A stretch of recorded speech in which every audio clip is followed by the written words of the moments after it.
some of the foreign banks here, or non-American banks, they seem to have a mixed attitude towards Donald Trump. On the one hand, he's someone who could loosen regulation a bit on banks, or he seemed to simplify it, to put it that way. On the other hand, people worry that he might take a rather nationalistic attitude towards banking, as he does towards quite a lot of things, and champion American banks against other things. Do you think there's something in that? No, let's look at the big picture first. So the positive attributes that people feel right now about the Trump administration policy is tax reform, which we desperately need, a growth policy in the United States leading to jobs from tax reform and regulatory reform, which we desperately need, and growth in the United States is good for everybody.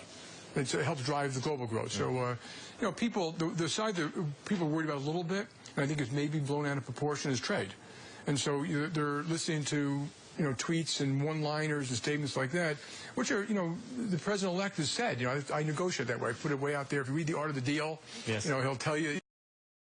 But you have very serious people that are putting these jobs now. So I know Steve Mnuchin, I know Wilbur Ross, Rex Tillerson, Gary Cohn. These are successful, smart, global, educated. You've cleverly avoided mentioning the people who actually deal with trade, who tend to take a much more aggressive attitude towards China. But Gary's the National Economic Advisor. Yes. Yeah, but listen, you can look at trade with China and say there are some flaws.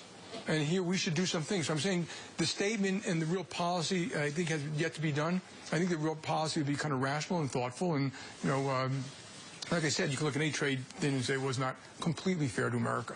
But don't you find it rather strange, watching television, sitting at Davos, the person who's come here to defend free trade, defend the global order, was actually Xi Jinping? Yeah, I know that. Change. But do you worry about that, particularly in trade? Do you worry about the Chinese-American side of it?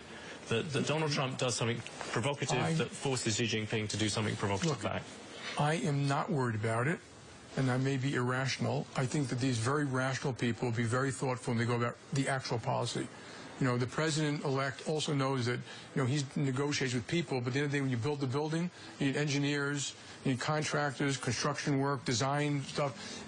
That's what the trade policy is. It's be much more detailed than that. I don't think it should be out-and-out tariffs. So I'm hopeful that that's what will happen. I don't know for a fact. I'm hopeful that's what will happen. But the trade is definitely the area that worries you most. Well, it's what you hear the nonstop trade here. People are worried about it. And I think they're focusing more on the one-liners than on the fact that there are a lot of people around who, you know, they've been around the world. They know what trade is. They know the good and bad parts of it. They understand currencies and global markets. And just give them a little time to work up a team and come up with a more discrete, detailed and oriented policy.